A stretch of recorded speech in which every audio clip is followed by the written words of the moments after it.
ہم سب آپ کے علم میں ہوگا کہ معروف اہل حدیث عالم اور کئی کتابوں کے مصنف اور پاکستان کے اندر علمی اور تحقیقی ذوق رکھنے والے ایک بڑا نمایاں نام جناب حافظ صلاح الدین یوسف صاحب بھی دنیا سے رخصت ہو گئے ہیں۔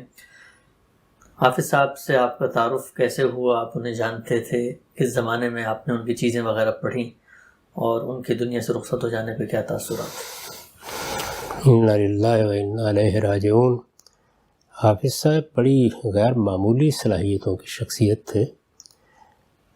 میرا تو ان کے ساتھ ایک تعلق یہ بھی ہے کہ وہ مولانا عطاء اللہ حنیف بوجیانی رحمۃ اللہ علیہ کے شاگرد ہیں، اور مجھے بھی دارمی کے کچھ اسباق ان سے لینے کی سعادت حاصل ہوئی۔ میں جس زمانے میں ڈاکٹر صوفی ضیاء الحق صاحب کے پاس عربی ادب پڑھنے کے لیے جاتا تھا، ڈاکٹر صاحب بھاٹی دروازے میں رہتے تھے، وہاں سے آپ نکلیں تو سامنے شیش محل روڈ ہے۔ وہ مولانا عطاء اللہ حنیف صاحب کا قیام وہاں تھا، ان کا مدرسہ بھی وہاں تھا، تو میں نے ان سے درخواست کی دارمی کچھ اس سے انہوں نے مجھے پڑھائے۔ ان سے بھی وہاں تعارف ہوا، ملاقات بھی رہی، لیکن اس سے بھی پہلے ایک بڑی ہی دل نواز داستان ہے، میں نے اس کا کچھ حصہ لکھا بھی ہے، میری کتاب مقامات میں آپ دیکھ سکتے ہیں۔ میں جب اسکول میں پڑھتا تھا، تو یہ غالباً آخری سالوں کی بات ہے، میرا معمول یہ تھا کہ میں گھر سے عصر کے قریب نکلتا تھا اور پاک پتن کی میونسپل لائبریری ہے، وہاں جا کے کچھ پڑھتا تھا۔ اس زمانے میں یہ لائبریری راؤ ہاشم صاحب کے مکان کے بالکل سامنے تھی، تو جہاں آپ نکلے اس سے، وہاں سے آپ آئیں گے اور جہاں میرا گھر تھا اس کی طرف مڑیں گے تو اس کے راستے میں ایک بینک پڑتا تھا، وہاں ایک صاحب سنتری تھے، یعنی بینک کے سامنے بندوق لے کے کھڑے ہوتے تھے، لیکن صاف معلوم ہوتا تھا کہ بڑے کوئی نیک متقی پرہیزگار ہیں، بڑی خوبصورت داڑھی تھی ان کی، اور عام طور پر یہ ہوتا تھا کہ وہ نماز پڑھ کے آئے ہیں یا وضو کر کے آئے ہیں تو پانی کے قطرے ٹپک رہے ہوتے تھے، وہ مجھے دیکھتے رہتے تھے، میں کبھی کبھی انہیں دیکھتا رہتا تھا۔ انہوں نے میرے ہاتھ میں مولانا سید ابو اللہ صاحب مودودی کی خلافت و ملوکیت دیکھی، یعنی اس واقعے سے پہلے کیا معاملات ہوئے وہ میں لکھ چکا ہوں، آپ وہاں پڑھ سکتے ہیں، وہ دیکھی، اور اس کے بعد انہوں نے مجھ سے یہ کہا کہ اچھا تم اس طرح کی کتابیں پڑھتے ہو، کچھ امتحان لیا میرا، یہ پوچھا کہ عربی زبان جانتے ہو، اور عربی زبان میں انہوں نے گفتگو کی، عربی بول رہے تھے۔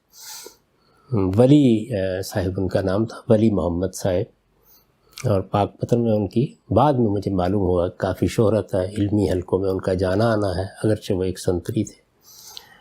تو انہوں نے مجھے لا کے اگلے دن ایک کتاب دی کہ تم ایک زاویہ نظر سے اس سارے معاملے کو دیکھ رہے ہو، تو ایک دوسرا زاویہ نظر بھی ہے، اس سے دیکھو، اور کسی چیز کو قبول کرنے کے لیے ضروری ہوتا ہے کہ اسے دلیل کی بنیاد پر قبول کیا جائے یا دلیل کی بنیاد پر رد کر دیا جائے۔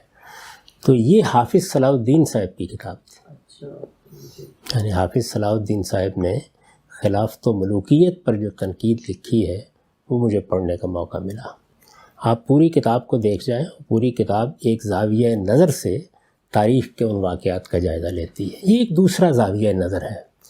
تو اس میں ہوا کیا کہ پہلی مرتبہ مجھے اس چیز سے تعارف ہوا کہ چیزوں کو دیکھنے کا کوئی ایک ہی زاویہ نظر نہیں ہوتا، اس کو مختلف زاویہ نظر سے دیکھا جا سکتا ہے، اس کی تعویل اور توجیہ کی جا سکتی ہے، صحیح کیا ہے غلط کیا ہے یہ بعد کی باتیں ہیں، لیکن استدلال کیسے کیا جاتا ہے، خاص طور پر تاریخی معاملات میں، اس میں مولانا سید ابو اللہ صاحب مودودی نے کیا طریقہ اختیار کیا، انہوں نے کیا طریقہ اختیار کیا ہے، تو دونوں چیزیں سامنے آ گئیں۔ بعد کے زمانوں میں تو پھر بہت کچھ پڑھا، تقی عثمانی صاحب کی تنقید پڑھی، محمود عباسی صاحب کی چیزیں دیکھیں، پھر اپنے طور پر تاریخ کی کتابوں کا مطالعہ کیا، وہ بعد کی باتیں ہیں، لیکن یہ پہلا تعارف تھا جو صلاح الدین یوسف صاحب سے میرا ہوا۔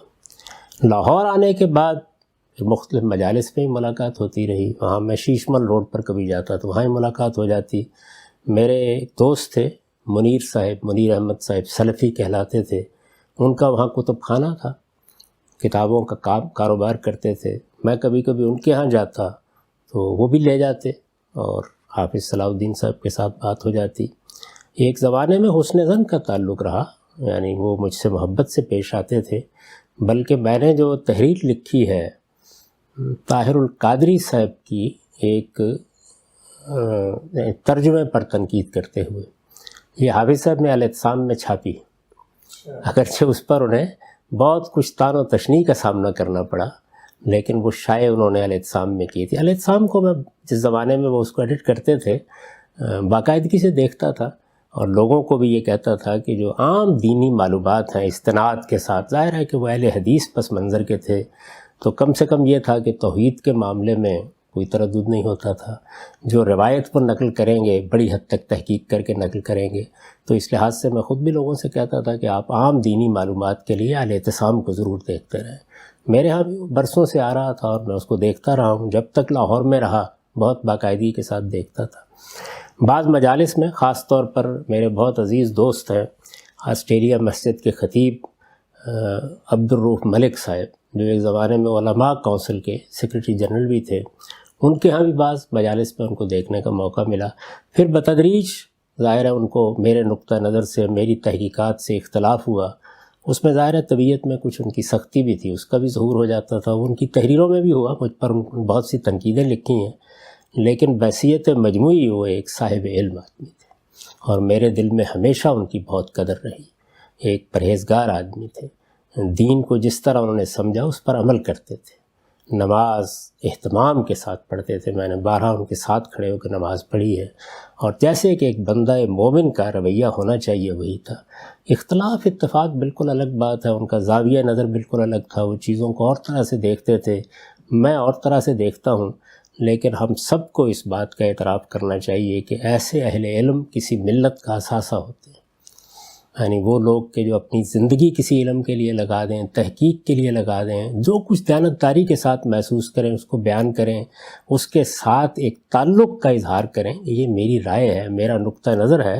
اصرار بھی کرتے ہیں بہت سے لوگ، اور چونکہ ان کا زاویہ نظر تھا ایک خاص اور ایک مدرسہ فکر سے وہ متعلق تھے، تو وہ ہر تحریر میں ان کی جھلکتا تھا، ان کی تنقیدوں میں وہی چیز نمایاں ہوتی تھی. یہ ہوگی، اس سے کوئی فرق نہیں پڑتا، اور اس سے بھی کوئی فرق نہیں پڑتا کہ کسی نے مجھ پر یا آپ پر بہت شدید تنقید کی ہے یا آپ کو گمراہ اور ضال اور مضل قرار دے دیا ہے. وہ اس کا نقطہ نظر ہے، اس نے بیان کر دیا. لیکن میں ان کو دین کا سچا خادم سمجھتا ہوں، اللہ تعالیٰ کے ساتھ ان کے تعلق کا خود گواہ ہوں، دین کے معاملے میں ان کی حمیت کا گواہ ہوں، اور ان کے لیے دعا کرتا ہوں کہ اللہ تعالیٰ ان کی مغفرت فرمائے، ان کی سیئات سے درگزر کرے اور ان کے حسنات کو قبول کرے، جنت میں ان کو بلند درجات دے. ہم سب کو یہی دعا کرنی چاہیے. کسی قوم کے علماء، خواہ وہ کسی علم کے علماء ہوں، یہ بہت بڑا ایسٹ ہوتے ہیں. اختلافات اتفاقات سے قطع نظر کر کے دنیا میں جب ہوں اس وقت بھی ان کی عزت کرنی چاہیے، دنیا سے رخصت ہو جائیں تو اس وقت بھی ان کے ذکر خیری سے زبان تر رہنی چاہیے. اچھا مولانا صاحب، آپ نے ذکر کیا مولانا عطا اللہ حنیف صاحب کا، مشہور و معروف اہل حدیث عالم ہے، اور آپ کو ان سے براہ راست شرف تلمذ بھی حاصل رہا. یہ جو اہل حدیث علماء کی روایت ہے بر صغیر میں، کیونکہ ہم تو یہ دیکھتے ہیں کہ اہل حدیث نقطہ نظر یہاں کی انوائرمنٹ میں بالکل نیا نقطہ نظر تھا، تو یہ اس کی اساس کہاں سے ملتی ہے اور یہ بر صغیر میں کیسے انٹروڈیوس ہوا اور اب تو بہت حد تک پینیٹریٹ کر چکا ہے، اس کی کیا تاریخ ہے؟ یہ تو خیر ایک بڑا طویل موضوع ہے، سوالات کی نشست کے لیے شاید موضوع نہ ہوگا. لیکن پہلے پہل ظاہر ہے کہ محدث نذیر حسین صاحب کا ذکر ملتا ہے، اور زیادہ یعنی دور کی بات نہیں ہے. یعنی یہ 19ویں صدی کے اواخر میں آپ دیکھتے ہیں کہ یہ لوگ زیادہ نمایاں ہونا شروع ہوئے ہیں. ہمارے ہاں پہلے حنابلہ کا، شوافع کا کم و بیش یہی نقطہ نظر تھا، تو یہاں ہندوستان میں یہ نمایاں ہونا شروع ہوئے. یہاں پر حنفیت تھی، اس میں بہت جمود تھا. اس کے ساتھ اہل تشیع بھی آ چکے تھے مغلوں کے زیر اثر. بڑی مزاحمت کا سامنا کرنا پڑا. یعنی اگر آپ ان کی تاریخ پڑھیں تو آپ کو معلوم ہوگا کہ دیہات میں، گاؤں میں، مسجدوں میں کس طرح کی مزاحمت کا سامنا کرنا پڑا. لیکن میں تو یہ ہمیشہ کہتا ہوں کہ یہ اللہ کی توحید کے سپاہی ہیں. یعنی اس معاملے میں ادنیٰ درجے میں کسی چیز کو قبول کرنے، گوارا کرنے کے لیے تیار نہیں ہوتے. میں جس زمانے میں مرید کے میں تھا تو وہاں میرے گھر کی کچھ نوعیت ایسی تھی کہ اس میں دائیں ہاتھ اہل حدیث کی مسجد تھی، اس کے پیچھے بریلوی حضرات کی مسجد تھی، بائیں طرف دیوبندی حضرات کی مسجد تھی. تو مجھے خیال ہوا کہ اب کیا کیا جائے. میں تو ظاہر ہے کہ ان فرقوں سے اور اس طرح کے مکاتب فکر سے بہت اور طرح کا آدمی ہوں. تو میں نے یہ فیصلہ کیا کہ میں ایک نماز ان کے ساتھ پڑھ لوں گا، ایک ان کے ساتھ پڑھ لوں گا، ایک ان کے ساتھ پڑھ لوں گا. تو فجر کی نماز عام طور پر میں اہل حدیث کی مسجد میں پڑھتا تھا. مولانا اجمل صاحب تھے جن کے صاحبزادے حذیفہ اب ہمارے وہاں کے حلقے میں بڑے فعال ہیں انگلستان میں. تو میں ان کے پیچھے فجر کی نماز عام طور پر پڑھتا تھا. اس مسجد میں فجر سے بھی پہلے تہجد کا اور اس کے لیے اذان کا اور اس طرح اہتمام ہوتا تھا بہت زیادہ. تو اس لیے ان لوگوں کے ساتھ ایک ربط و تعلق رہا ہے، ان کے ساتھ ایک محبت کا تعلق ہے. ایسے بزرگ ہیں کہ جن میں مثلا آپ مولانا داؤد غزنوی کی زندگی کا مطالعہ کریں، آپ مولانا ابو بکر غزنوی کے حالات کا مطالعہ کریں. مولانا ابو داؤد غزنوی کا تو بہت کردار ہے جمعیت علماء ہند میں ایک زمانے میں. اسی طرح مولانا صدیق حسن تو بڑے جلیل القدر اہل علم. مولانا وحید الزمان جنہوں نے یہ آپ کی تمام جو سیاستاں ہیں ان کا ترجمہ کیا ہے. اسی طرح مولانا محمد تھے، بہت جلیل القدر عالم تھے، بہت بڑے محدث تھے. اور بھی بہت سے بزرگ ہیں. مولانا اسماعیل جنہوں نے حماسہ کی شرح لکھی ہے، سبع مملکات کی شرح لکھی ہے. تو یہ اس طرح کے بزرگ جو ہیں وہ علمی دینی خدمات انجام دیتے رہے ہیں. ایک چیز ہمیشہ ملحوظ رکھنی چاہیے اور وہ یہ کہ مختلف زاویہ نظر کے لوگ ہمیشہ رہیں گے. یہ خدا کا بنایا ہوا قانون ہے. ان کو مٹا دینے کی کوشش کرنے سے آپ اپنے آپ کو رسوا کرتے ہیں اور کوئی اس کا حاصل نہیں ہوتا. تو ان کی عزت کرتے ہوئے، ان کے وقار کا احترام کرتے ہوئے آپ ان کے ساتھ اختلاف کریں. میں بھی آپ جانتے ہیں کہ بہت شدت کے ساتھ اختلاف کرتا ہوں، لیکن بس اختلاف کرتا ہوں عزت اور احترام کے ساتھ. ٹھیک ہے.